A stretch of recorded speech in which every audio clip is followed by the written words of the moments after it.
This podcast could potentially have adult language, adult themes, definitely drinking, and possibly the possibility of sexual content. Listener discretion is advised.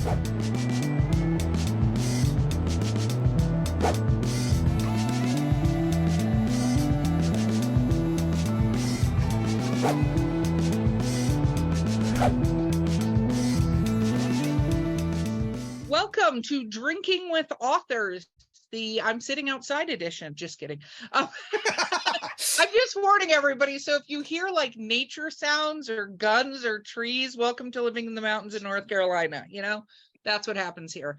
But there's construction going on inside, so it's a lot less loud outside than it is inside. So it's house destruction, not it's road house destruction right now. Just craziness. Like three Excellent. contractors are all here at the same time, and then I'm like, you know what we should do? We should do a podcast.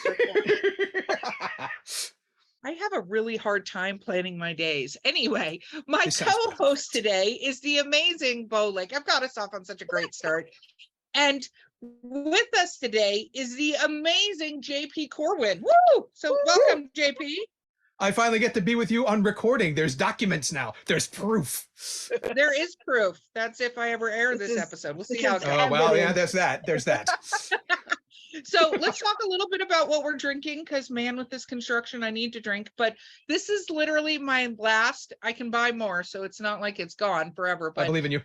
San Pellegrino, pomegranate, and black currant. I really love mixing this with gin. It is like become one of my new faves.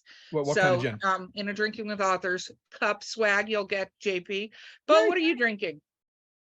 I am drinking a Blue Moon, even though it is 11 a.m. I'm living my best life today.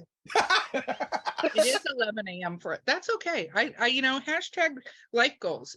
Okay, Yeah. JP, what are you drinking? Well, since it's 11 a.m. for you, but not for me, because I'm on the other side of the pond currently, I'm showing solidarity by having coffee. However, because it's you and you're a terrible influence, I've decided to break out the very last of my special occasion, my lovely single malt Glenmorangie, and so I've made myself some Scottish coffee. I love it. I love it. My latest is putting Bailey's espresso and Kahlua into a chai tea latte and cold. I'm not allowed to have that.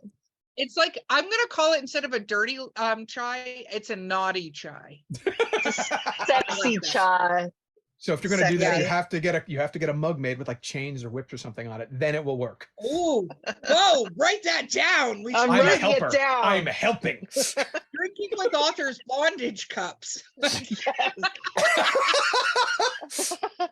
Oh boy. Love this. We could do another one with like those tassels that you wear on your boobs, and then the the naughty chai latte with pasties. Yep. Yes. Love this. Which means you need to have pastries on the side so you can really completely just ruin the whole thing, right? I like where your mind's at. I do too. So for those people who now think you write erotic bondage books,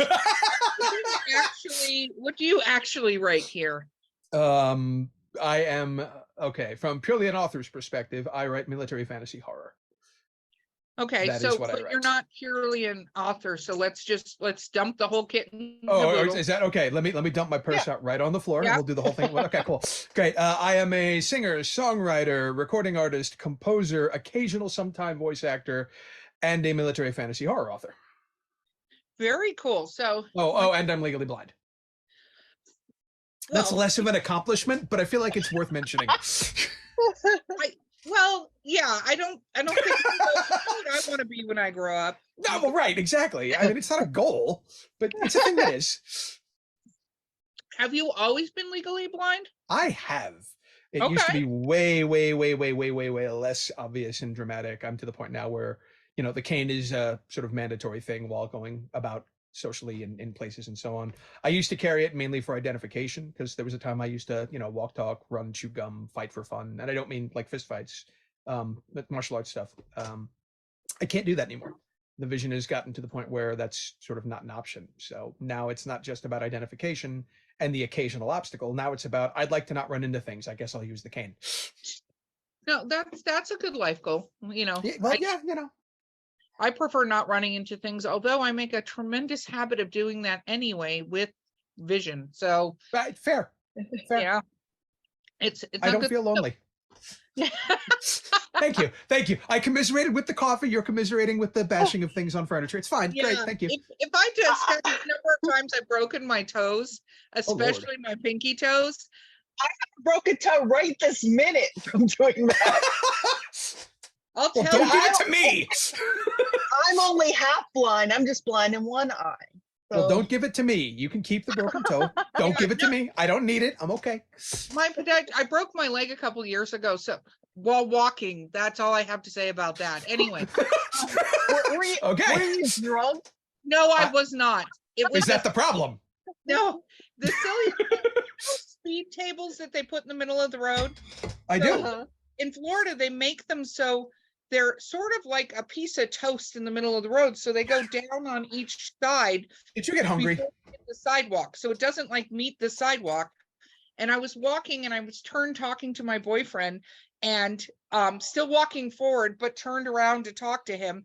And it went down and I wasn't prepared. So I got what was called a spiral fracture in 2 locations. Ooh. Anyway, but the funny part of this story is not that, well, anyway, but it's actually that when he did an x-ray of my foot and my leg to, see that I had broken it, he saw my toes and he's like, what the hell happened to you? And I'm like, well, I've broken my toes. That's never good. Like, yeah, it's pretty much just calcium around that area. No longer like, I'm like, that's cool. That means it's like drink milk. Ooh, okay.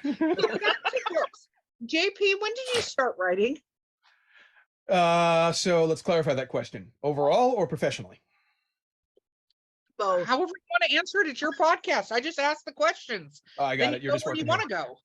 So, I mean, I'm a storyteller at heart. That's kind of always been a thing between the music and, like a lot of fantasy authors. I've done my share of tabletop gaming. Everybody likes to chuck dice at one time or another, right?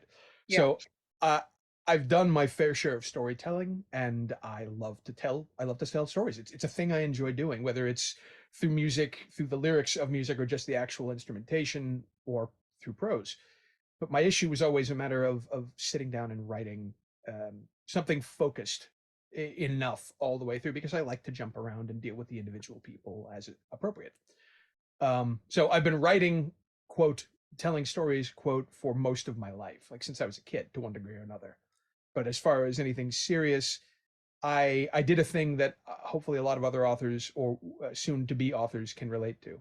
I wrote a thing. I was super proud of having finished it. I'm super glad it didn't get published. It is now the alpha draft of a book way down the line in the series. In fact, it is the first book in the next series. It's not that anything in there from a story or plot perspective was bad. I didn't know what the hell I was doing. I was a new writer as far as anything serious was concerned. My prose, without me wanting them to, ended up extra purple with a side of purple. That was not ideal. I like purple, but not on my prose, and that was sort of suboptimal. So I waited a year or two, and this was 2015, 2016, something like that. Okay. Somewhere in that neck of the woods, like the mid teens of this lovely century of ours. And I put it away and I stopped for a bit. And then kind of everything fell apart for me, as happens with people from time to time, life-wise. And I did a little bit of world touring, which was lovely. I was in a position to do that. Always make friends. It's super helpful. And I sat down, I'm like, all right, let's try this again. The stuff that was originally prequel / history for the series I had already started on, you know what? Let's go back and write that prequel. And I did, except I realized something very quickly. No one knows who the hell I am outside of music. And not everybody even knows that, right? So maybe ratchet back a little. So I broke off a chunk of that draft, realizing there's no way I'm going to get the entire tale done in a single book. And I turned that into a novella, which I released in 2019. That was The Dawn of Unions. The idea was, if you don't normally read fantasy, I want you to be able to read this. So if you know what a knight is, at least in principle, if you know that there are noble titles and theoretically people that have them in principle, and you know that magic is a thing that might exist and therefore there might be magical creatures in principle, congratulations, you know everything you need to in order to read that first book. That was the goal. Very cool. And that got published when? 2019. I released it November 19 of 2019. Very cool. And you self-published, correct? Correct. Correct. For now. I mean, I'm in talks with a couple of people. We'll see if the numbers line up and everybody's happy with everybody and we can get all the harmony grits moving in the same direction. But yeah, initially, thus far, it's all self-published. So what was that like for you? You know, well, first of all, did you attempt to do a traditional before? Or did you just go, fuck it, I'm doing self-publishing? My first thought, hello Discord, my first thought was when I did the original book that I'm glad we never published, I thought, traditional publishing, I'll get an agent, I'll do the thing, it'll be amazing. Maybe not. Correctly, I didn't actually get anywhere with that. So when I came back to this for Dawn of Unions, the first book, the idea was, let's just straight up self-publish it. I want to get it out. I want to see what kind of feedback I can get. I want to see, obviously, if it does reasonably well. And frankly, I just want to say that it's done and out there. I'm excited about it and I want to strike. And so I did. And it was the appropriate pain in the ass, pick every cliche you can imagine for self-publishing. Everything from editorial oopses and charm of occasional just hiccups in the process of getting it out and edited correctly and released in the right way and so on and so forth. Scrambling and begging and borrowing and stealing, well, not quite stealing, but everything else to get the necessary funds. And the man, the myth, the legend, the tower of power, the pinnacle of sexual perfection, Simon Vance, the award-winningest narrator in the history of audiobook narration, was kind enough to take my money. And I told him when I talked to him, I really feel like I'm paying for the phone call, not the narration, if I'm honest, because he's been such a part of my life as a reader for so long. But he was kind enough to do the narration for the audiobook version of The Dawn of Unions. And it was expensive and it was a pain in the ass and it was worth it. And I don't know why he put up with me, and I learned a lot, and it's awesome. And that's where we are. I think that's thoroughly amazing and such a fun story. And, you know, it's interesting. I talk to self-published authors a lot. And, you know, when it comes to, I don't think people understand the value of an audiobook as much as a self-published, because it's expensive. Oh yeah. And, you know, but there's a whole readership that is audiobooks, you know what I mean? And a lot of the people that are audiobooks can kind of vacillate between both, but some of them are just audiobooks. A large majority are just audiobooks and they don't do print or anything. So having a great, fantastic audiobook, especially by somebody that wonderful, is perfection, I think. Well, and here's the thing outside of that, because you're right, everything you said is 100% correct. Hell, I don't read print books. How could I? My screen reader can read them to me. I can have Alexa read them to me, but it's not like I'm sitting down with a physical book going, pour over words. That ship sailed a long time ago for me. So I am exclusively audiobook for, you know, obvious reasons. But sidestepping that for a second, I think a lot of people, don't think about in the self-publishing world. When you go to your landing page for the book, whatever the book is, and you see just the Kindle version or just the Kindle and the ebook version, it is really easy for that to throw a switch in the mind of a potential reader to say, well, if I'm really interested, I'll pick it up and that's great. But they're clearly kind of a little naff, a little low budget on this, a little less than fully invested. It looks like it is independently published, and I therefore have some presuppositions as to what I'm going to get. When you add to that a hardcover, when you add to that an audiobook that's on Audible or any other platform, and especially when it has a narrator that they know that they've heard before, it changes the story, it changes the conversation from the marketing, even from the immediacy of I'm there, I'm hovering over the buy now button, do I do it or don't I? It changes the perception of your work. I think that's very true. I mean, Bo, do you have Kindle Unlimited? I absolutely don't have Kindle Unlimited. I do, yeah. I am not a fan of Kindle Unlimited because I feel like when I talk to people about it, and I could be just having a biased group, because I know a lot of people like it, and it's easy because they pay a monthly subscription and then they don't have to, and they get a ton of books. And I can understand that from a cost perspective, right? Mm-hmm. But I find that I have to sort through so much crap and start and stop books because, and not that I don't ever do that in non-Kindle world, but I do it a lot more, I found, in Kindle world, and I just got frustrated because I couldn't get invested in anything that was happening, because I'm like, I get 4 or 5 pages in and I'm like, oh my God, this is terrible. This, and not the story, but they didn't edit it. They didn't, There's whatever. no editing. Yeah. I find that with Kindle Unlimited, the only time I use it is when I'm looking for a specific book, like on Amazon in general, and then I see, oh, it's on Kindle Unlimited, and then I go download it there. I don't like search through all the like dirt to find like the little gems in there. I just wait for it to like pop up and say, this is on Kindle Unlimited, and then I'm like, oh, sweet. Well, see, and I think Bill, that's the way it works with most people that are on KU, right? Mm-hmm. I think they are looking for books in the same traditional ways that everyone else does. And then when they find a book they like, they're on Amazon going, oh, it's on KU. Awesome. Hang on. Click. Yeah. I agree. Now I don't mind trying it because I already paid for it. Exactly. I'll take the chance. Yeah. No, I agree.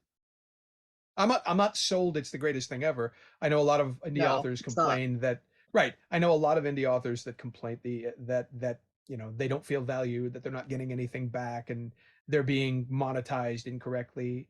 And I get it, but I feel like, and this is super unpopular opinion, but I feel like a lot of that is, you have 2 problems, I think, as an indie author when it comes to money, right?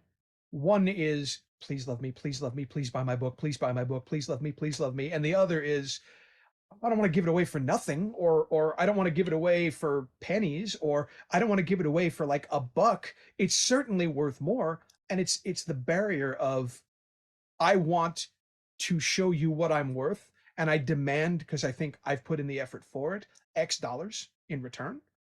And it's the classic, do you want 100% of a small pie or 1% of an enormous pie? And how much marketing are you personally willing to do?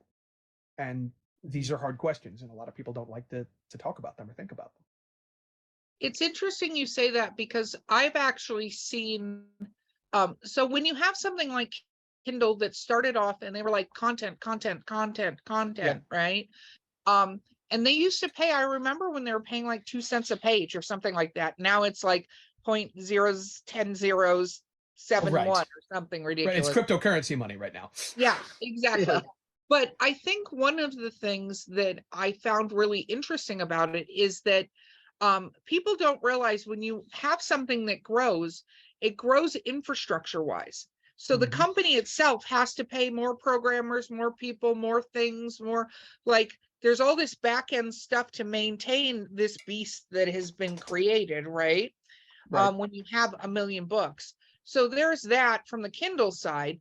And a lot of authors, instead of watching the market, so this is interesting, and I'm going to use this example because it was brought up on a call I was on the other day, which is the Blockbuster example, right?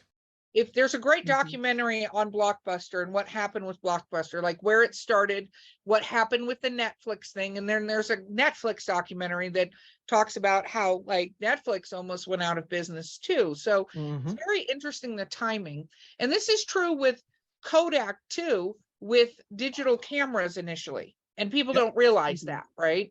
Is when you're in a business, even if that business is very successful, you have to always be looking for what is the next thing that's coming. What's the new iteration? Right. So there was a time, maybe even 10 years ago, that audiobooks were not the thing that they are today, right? There were audiobooks. I remember you could buy audiobooks on cassettes in the store, and then you could buy them on CDs, and that's how you got audiobooks, right?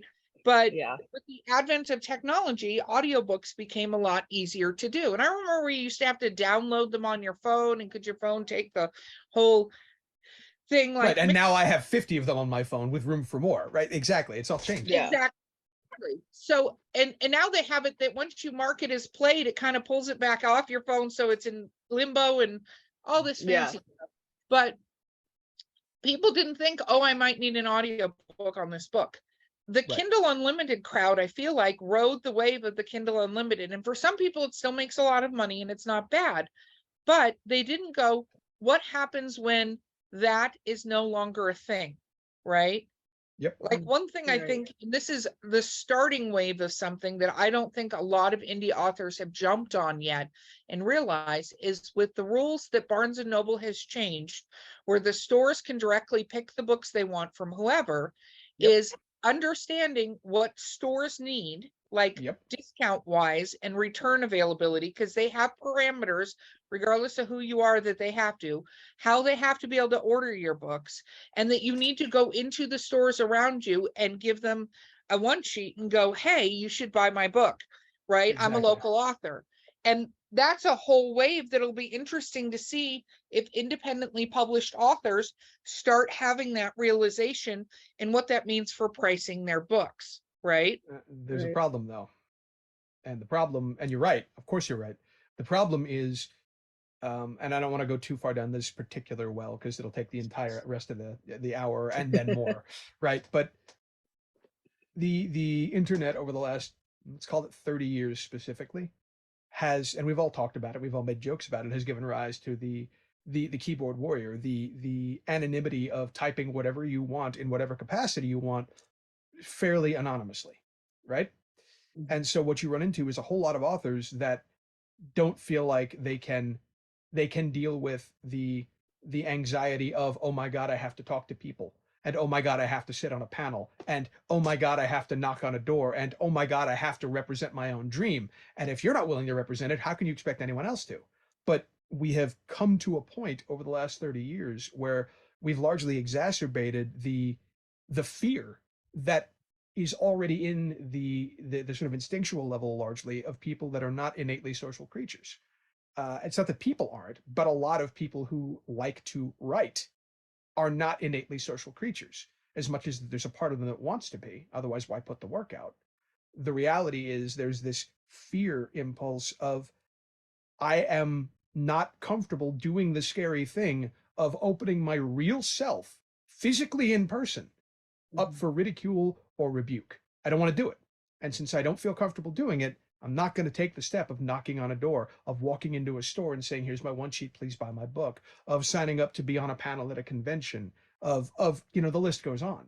And we're going to see, I think, with the Barnes and Noble rule change, among other things, we're going to start seeing a lot of authors fall by the wayside compared to what they could be, because they themselves aren't comfortable going beyond the sort of insular, contented, safe box that the pandemic further allowed them to have, if you see what I mean. Does that Erica, make any we sense? can't hear you. Oh, I muted because there's a loud noise. I'm sorry. It'll be interesting to see, because I think we're going to have to see the cropping up of more things for authors. I want to say training, whatever, so that they can do that, because otherwise those authors that could hide behind and could do the thing are going to go to the wayside, because you have to do that now. Yep, that's what I mean. Exactly. Yeah. And then the other thing I wanted to touch on that you said real quick before our break is the cost. So one thing I've seen authors do, and they don't even realize it, is under price their work. Because if people see a book for $2.99, unless it's maybe the first in the series and on special, they don't think that book is worth anything. Right, exactly. If you don't think you're worth a damn, why am I going to think you're worth a damn? Yeah, no, that's totally the way that goes. So how many books do you have out? 3. Yep, there are 3 out. I am currently let's say about thigh deep in book 4. The first series, we'll see how it shakes out, because it's always about what makes it onto the page in a particular book, right? It's going to be somewhere between 9 and 11 books in the first series. And when that series ends, then there'll be a time jump, not a huge one, but a couple years. And those that have survived that first series, along with new characters, will pick up and do the next big thing. And so that will be the next series. And there are 2 more series planned after the first, after the Cycle of Bones. And I've got some work done in each series already. So you're done writing then? Just kidding. Well, obviously, yeah. Like, I mean, I'm done. Just back that truckload of money up to my house and it'll be great.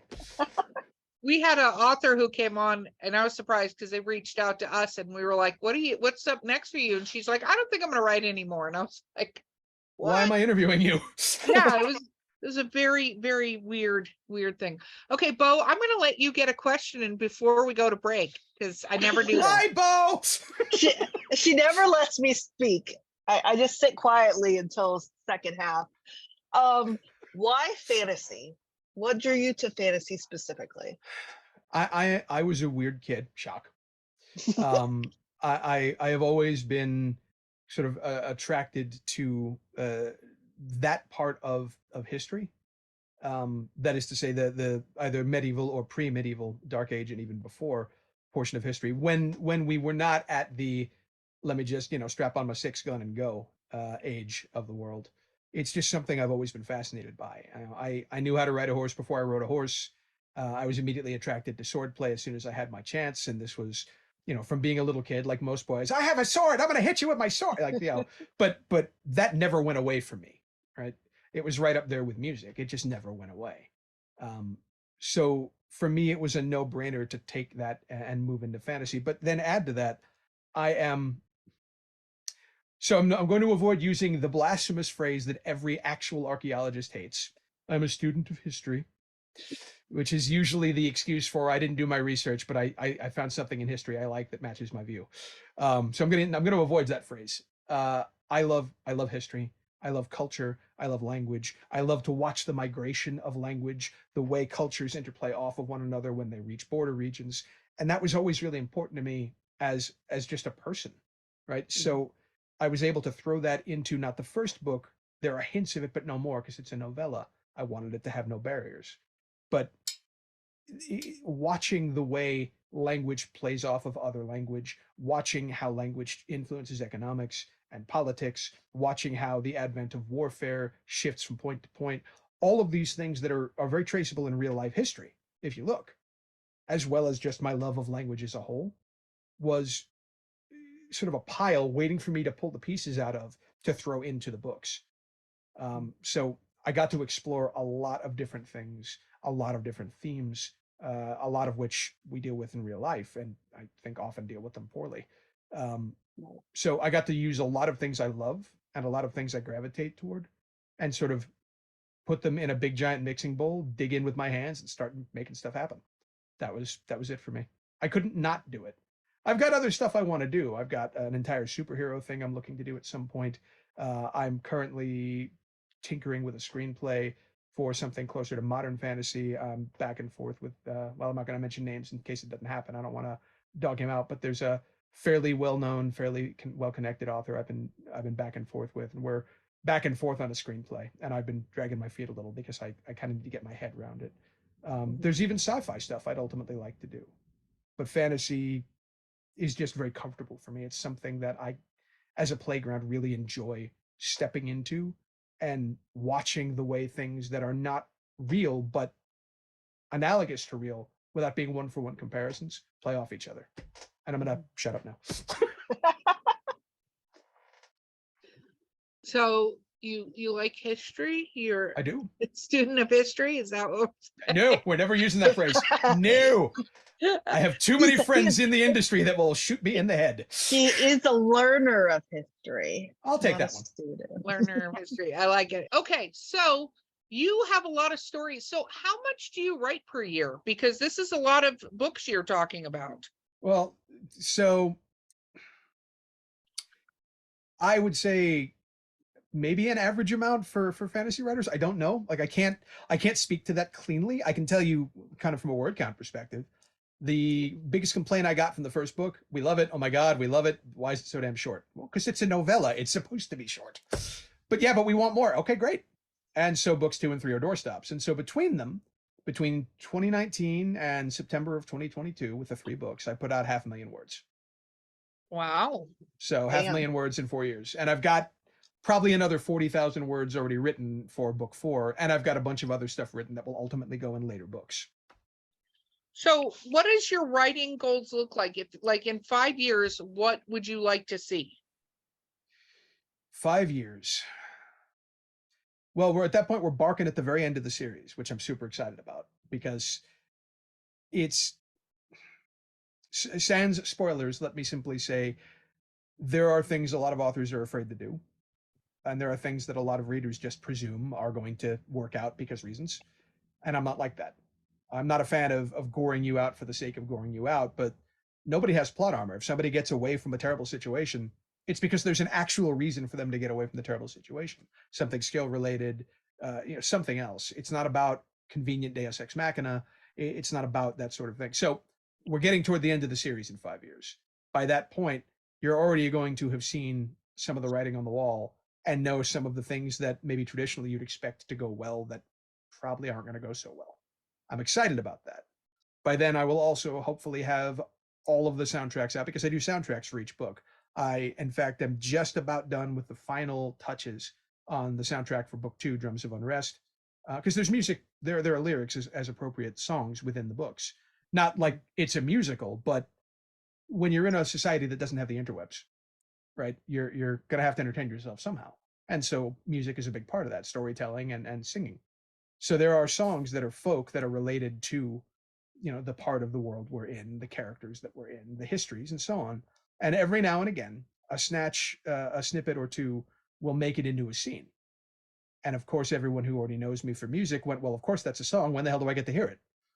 First soundtrack's out. Second one's just about done. I've already started writing soundtrack 3. So 5 years from now, all those soundtracks hopefully will be out. All the books will be out.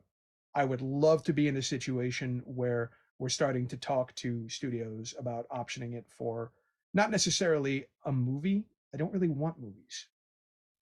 I know we can't get the stories told the way I want them to as movies. They would need to be series. So I'd like to see that happen. But that's really about it. Like I love what I do. I get to play music live in front of lots of people, which is great.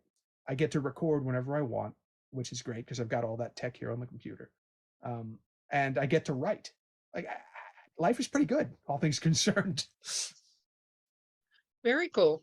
Okay, Bo, over to you, my friend. Hi, Bo.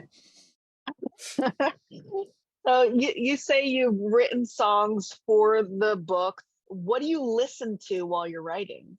I have an entire writing playlist, and it shifts a little with each book, but it's all symphonic stuff, soundtracks for appropriate movies or shows or even video games, as well as the stuff I've already put out, because with the soundtracks, I got to sort of flex my symphonic muscle too. So it's not just the folk songs.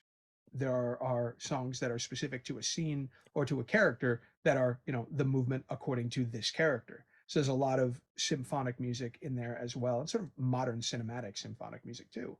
So I add those to the mix as well. And it's about the cultures I'm tackling with this particular scene or chapter or book. It's about where we are in things. My playlist is never modern, not because I hate modern music, quite the opposite, but because it doesn't help me get my brain into the mode I need it in when I have to sort of focus down into the stuff going on the planet of Skulf. So, what is your favorite movie soundtrack? Ooh, that's tough.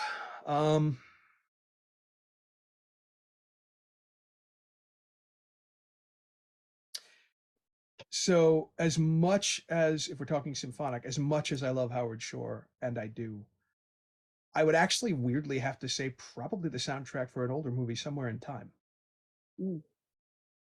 It is Why? just gorgeous. And it's a perfect kind of time capsule for that particular story. It's a weird adaptation from the book, but a good one. And the soundtrack is just stunning. So there you go. Switching gears a little bit, what is your favorite fantasy trope?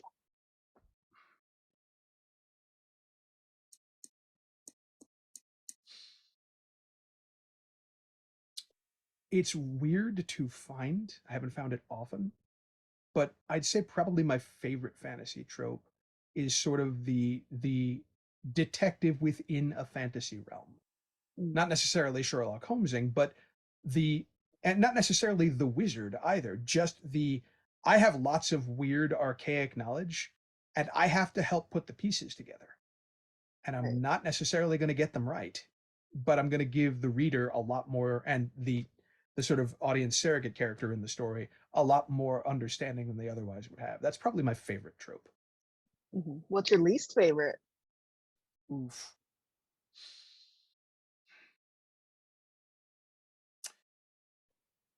I hate that this has become a trope, and it's been lampooned appropriately, thank God. Probably my least favorite is "as you know." You familiar with that one?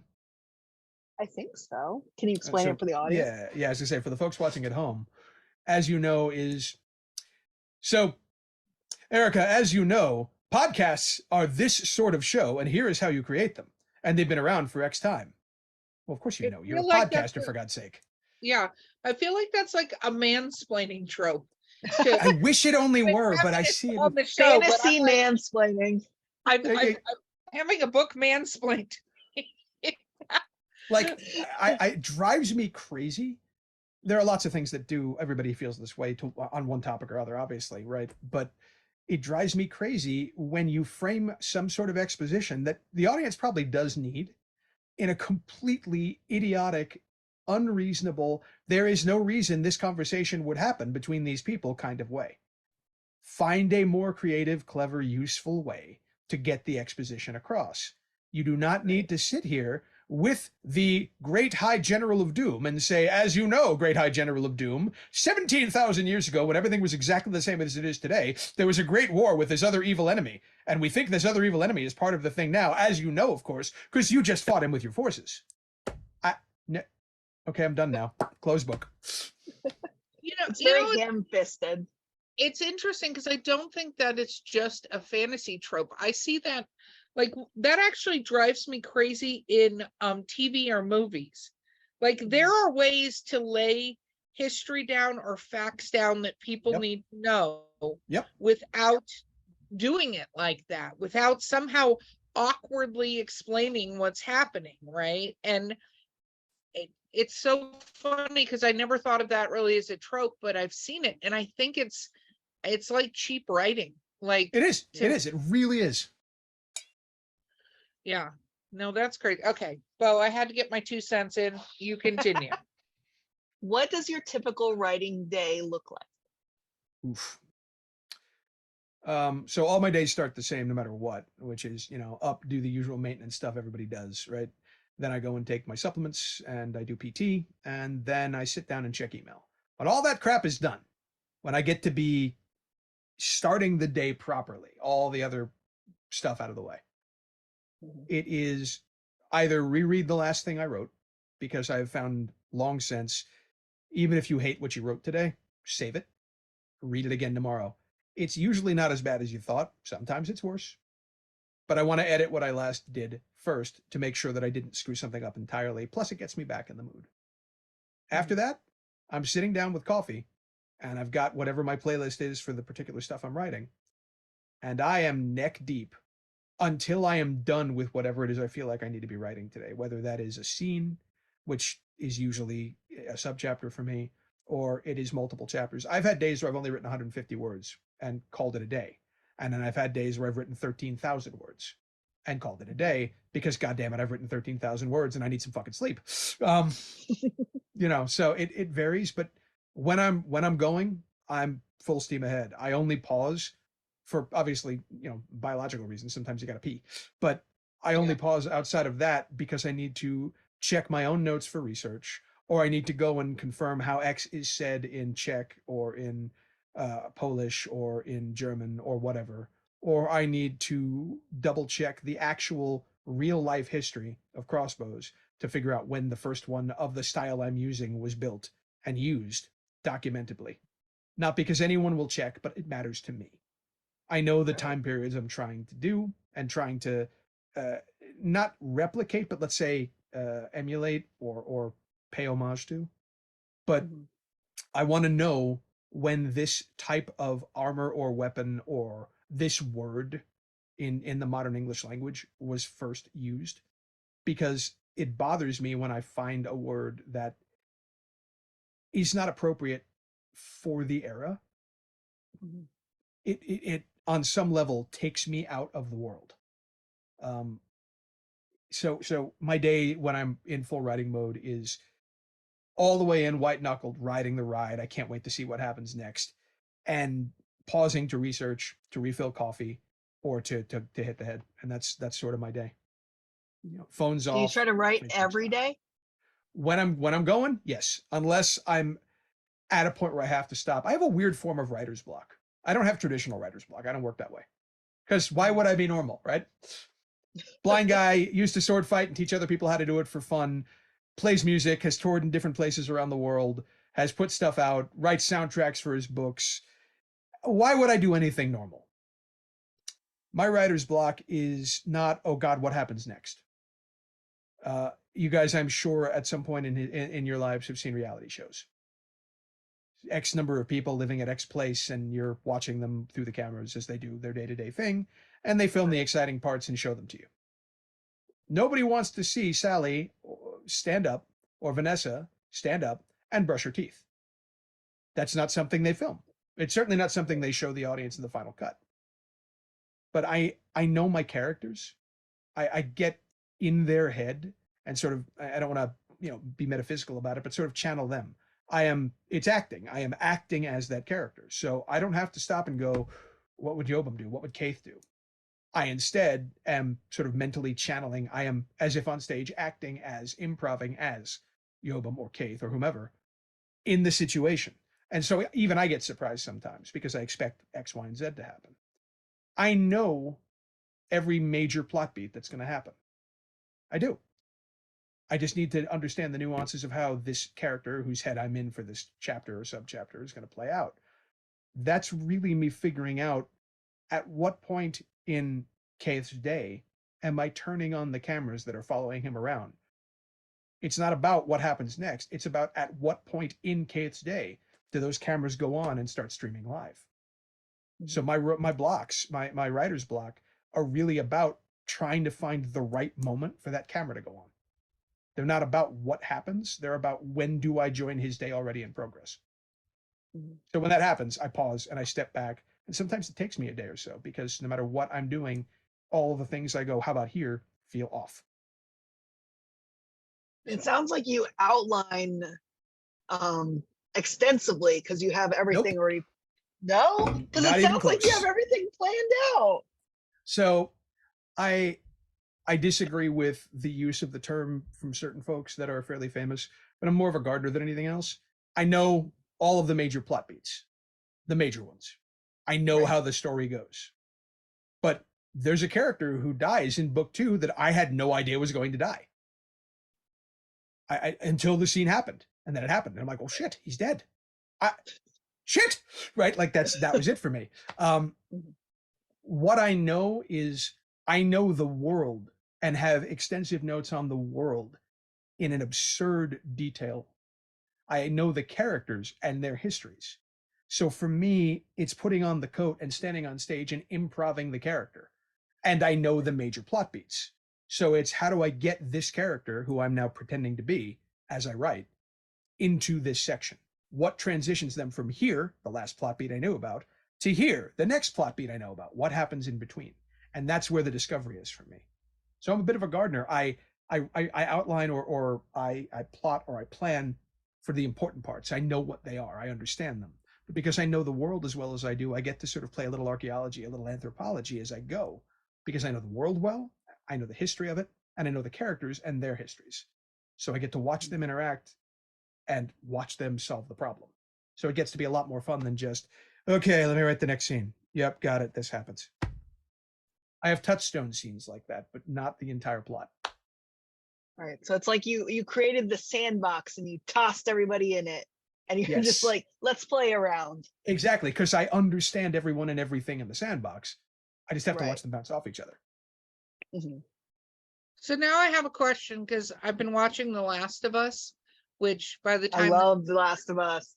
And what I always enjoy writing that's different, right? And for me as an author, at least, I go, wow, that's fascinating. And if you've watched or whatever The Last of Us, the way they write it is very much including some of the teeth brushing and stuff like that. Like you're going through that moment or moments in time when, this won't be spoiler alert, because if you're listening to this and if you haven't seen it, fucking get off your ass. But Yeah. It's been months. yeah, will have been months. Episode 3 with Nick Offerman in it, who I just absolutely adore, period, right? That was a day in the life, very rudimentary things, very much not, very much as I'm going to call it your teeth brushing situation in a lot of those scenes, but used to do character building. Well, and that's it. It was necessary for the building of the character, and it was also a good juxtaposition compared to the insanity of the rest of the world. Right. Yes. So it's just interesting. I kind of wonder if you took a novella of your characters and did some of that, like, this is the life, the day, the experience, you know what I mean? Right. I mean, and there are scenes of that within the books. They're not common for obvious reasons. And I'm down, right? If I get enough feedback from fans, we love X character. Can we please get some just day in the life, a side story, something? Tell me more about, pick a character. Oh yeah, I'm in. I know them well enough. I know the world well enough. I would be all kinds of down. I just need to know that there's interest, if that makes sense.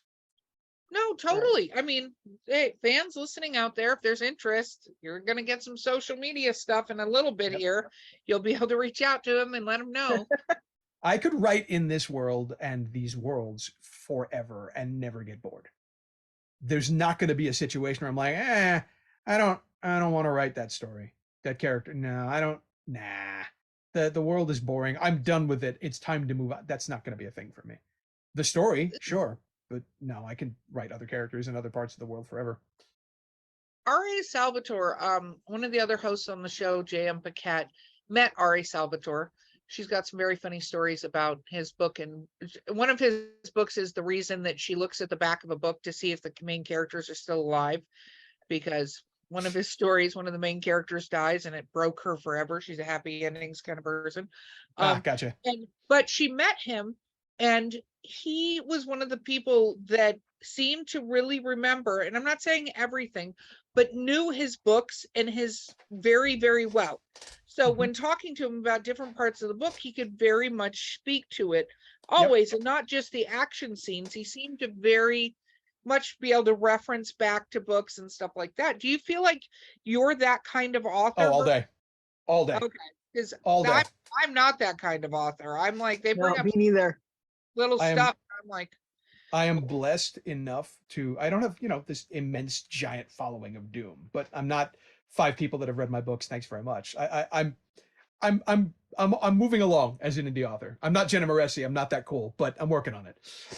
But I've been blessed to have really sort of involved and sort of all of the fandom that you could possibly want from readers. And I've had conversations which are, oh, okay, in this scene, right, when this thing happens to that character, so am I wrong?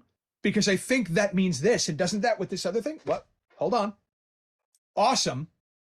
You're not entirely wrong, but don't forget, in the chapter before, X happened. Oh my God, you're right. Like, these are conversations I've had at tables at conventions like Necronomicon, and it's super incredibly just flattering beyond words.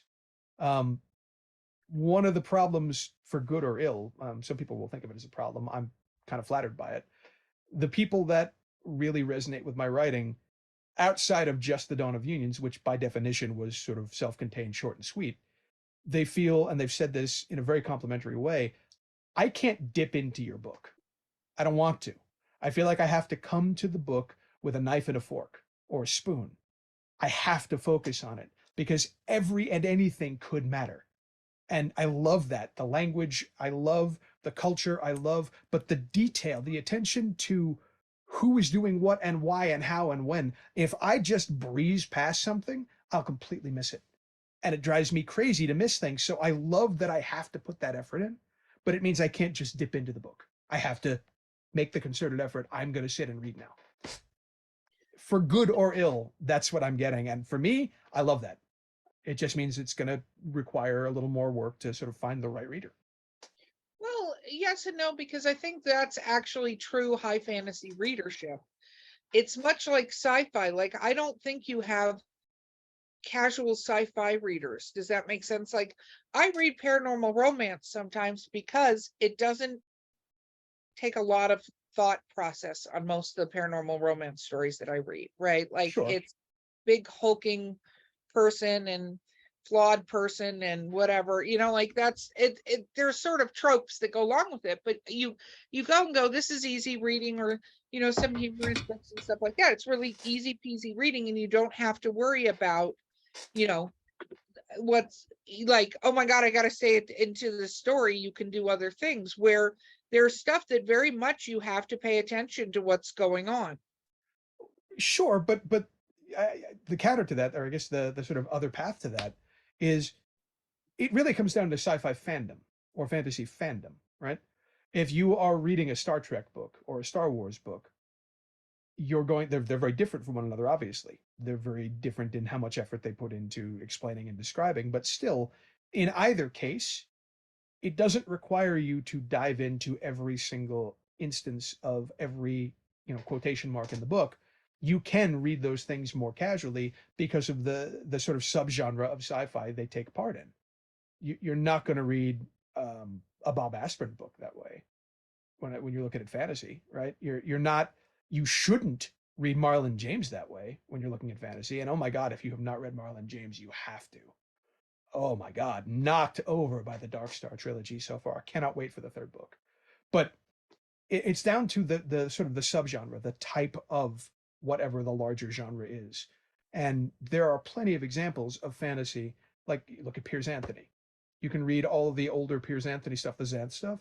You don't need to dive into that with a microscope and a giant notepad.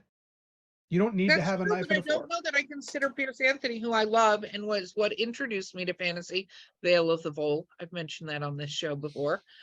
Even though that's not book one, that's where I started. Fair. I don't know that I consider that high fantasy the same way. Like, I High would not. fantasy, no, but fantasy, Oh, absolutely. no, I agree, but I think, like, that's what I'm saying is, to me, when you go to read like Tolkien or Terry Goodkind, or like some of these, like, even if you just want to judge by size, which we're not supposed to do, but we No, do. no, but people do Like, anyway.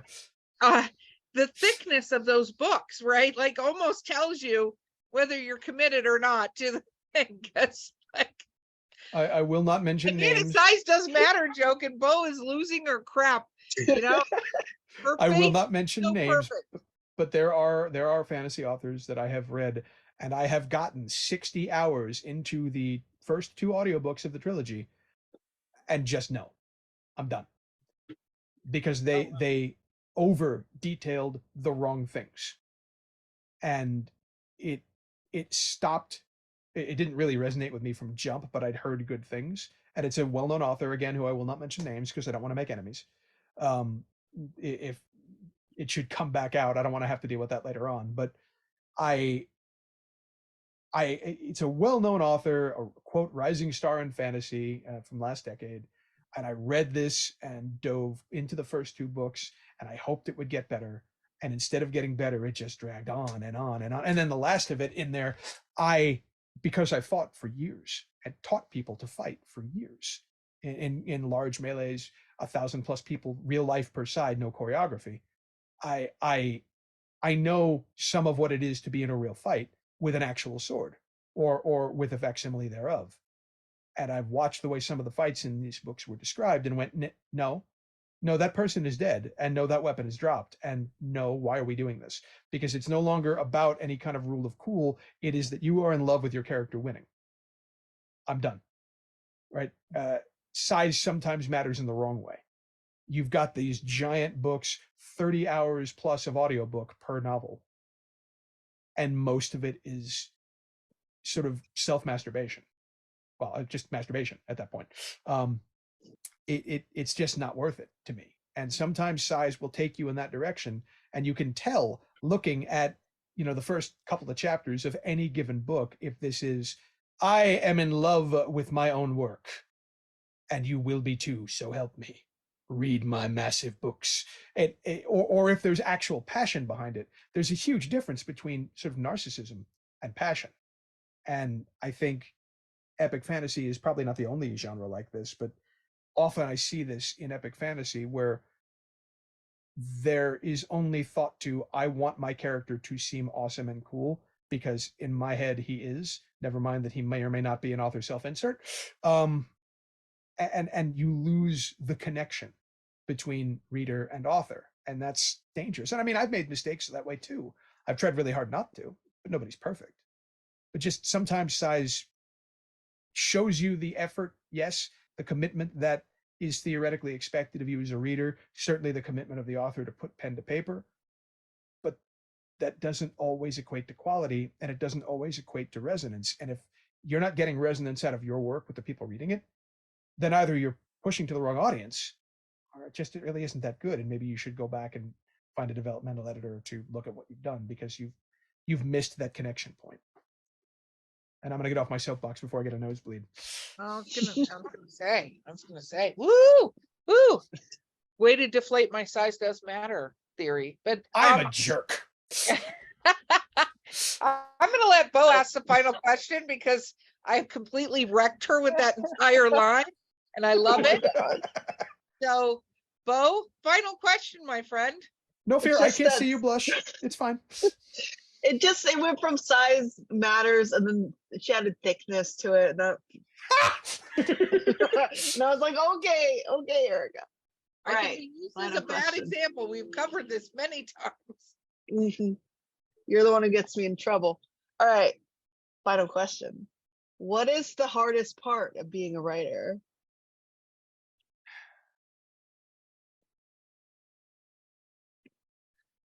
I guess the hardest part is reminding yourself that it will never be perfect. So, and I'm gonna, she's not the only one who said it, but she's now the most recent person to make it a thing, because she just released a book by this title. It's really important to just shut up and write the damn book. Right? Jenna Moressi's new book, Shut Up and Write the Book. She's right. You will never be perfect. It will never be perfect. And I get good enough isn't, right? I do. We're all on one level or another perfectionists, but you can't keep going back over the last stuff you did, and you can't keep going, yeah, but I shouldn't, because I know it can't go that way. At some point, you have to sit down and do the work. You have to just make yourself do battle with the blank page and write. And it's okay that what you put on the page today sucks in your own head. It may suck objectively, but wait, come back and reread it later. Certainly don't delete it. And no matter how much you get frustrated, I say again, don't delete it, at least not the day you wrote it. The hardest part for me is remembering that I need to pause in my sort of self-reflection and just do the damn job. Once I get started, that's not so much a problem. But when I take the breaks that you have to take between work, right? You finish one project and you have to do some promotion on it. And I feel like it's much better to focus on one thing at a time in that regard. I have to build myself back into, no, stop arguing. Sit down and write. Make yourself sit down and write. Make yourself re-enter the sort of habits that you had before. And don't live on the last laurel you earned, right? Don't just sit back and go, well, I've already done this. Look at how cool I am. No. You did the thing. Take the break. Make yourself take the break, and then sit down and do the work. And those are the speed bumps I keep running into in between projects. I have to make myself stop, and then I have to make myself not lean back after I've taken the necessary break on what I've already done and go, yeah, but look how cool the thing I did is. And then I have to make myself do the work of getting back to the blank page and pushing forward. Once those boulders have been moved out of the way, it's smooth sailing. But I have to get those boulders out of the way. And those are, for me as a writer, the hardest things to deal with. Very cool. Okay, shameless self-promotion time. Where can people find you and your books? So JP Corwyn almost everywhere. If you go and type JP space CORWYN in Google, I'm everywhere. You can find me Facebook /JP Corwyn official, everywhere else /JP Corwyn, and at jpcorwyn.net. Very cool. The name of your book series? The Cycle of Bones is the series, and the first book is the novella The Dawn of Unions. Very, very cool. Thank you so much for being on this podcast with us. Awesome. Awesome. Okay, guys, this has been drinking. Oh my gosh. Yep. This has been Authors with Drinking. This has been Drinking with Authors. Okay, I've been your host, Erica Lance. My co-host has been the fantastic Bo Lake. Do not forget to like and subscribe. You're here listening to us. Hit the damn buttons and leave us reviews. Review! Slackers! Because that tells us you love us. There's no other way to tell us you love us but that. It's not illegal.